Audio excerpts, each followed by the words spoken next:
দুর্গাপুরের মার্কনি এলাকায় তৃণমূল কংগ্রেসের দলীয় কার্যালয় পবিত্র চ্যাটার্জি স্মৃতি ভবন বুলডোজার দিয়ে গুড়িয়ে দিল দুর্গাপুর ইস্পাত কারখানা কর্তৃপক্ষ। অন্যদিকে মহিষকাপুর এলাকায় ডিএসপির জমির ওপর অবস্থিত সিপিএমের একটি দলীয় কার্যালয় ভাঙতে গেলে কারখানা কর্তৃপক্ষের সঙ্গে সিপিএম কর্মী সমর্থকদের বচসা বাঁধে। পরিস্থিতি উত্তপ্ত হয়ে উঠলে শেষ পর্যন্ত ইস্পাত কারখানা কর্তৃপক্ষ সেখান থেকে সরে যায়। সিপিএম নেতৃত্বের দাবি, কোনো উচ্ছেদ বা ভাঙার পদক্ষেপের আগে সংশ্লিষ্ট পক্ষকে যথাযথ নোটিশ দেওয়া উচিত।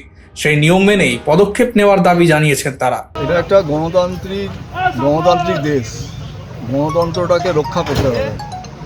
সেই গণতন্ত্রকে রক্ষা করা অনুযায়ী আমাদের এটা ইন্ডাস্ট্রিয়াল বেল্ট, সেই ইন্ডাস্ট্রিয়াল বেল্টে ট্রেড ইউনিয়ন বেস জায়গা, সেখানে সব ধরনের 7-7টা ট্রেড ইউনিয়ন আছে। আমাদের যত কিছু অ্যাক্টিভিটি হয়, ভালো হোক বা আরও কিছু হয়, যে আরও কিছু অ্যাক্টিভিটি করতে হবে, সবগুলো আলোচনার মাধ্যমে হয়, তার একটা ক্রাইটেরিয়া ঠিক হয়। সেখানে আমরা পরিষ্কার করে একটা কথাই বলছি যে পুলিশকে বলছি, আপনাদের প্রশাসনিক স্তরে সমস্ত রাজনৈতিক দল আছে, সেই রাজনৈতিক দলগুলোর সঙ্গে আলোচনা করুন। আর আমাদের ট্রেড ইউনিয়ন স্তরে, ট্রেড ইউনিয়ন যেখানে যা আছে, ট্রেড ইউনিয়ন স্তরে আলোচনা করে আপনারা ঠিক করুন যে এই ক্রাইটেরিয়া বেসিসে সমস্ত আনঅথরাইজড জায়গা ভাঙছে।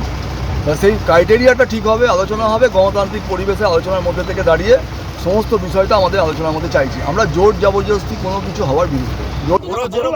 কোনো অসুবিধা নেই।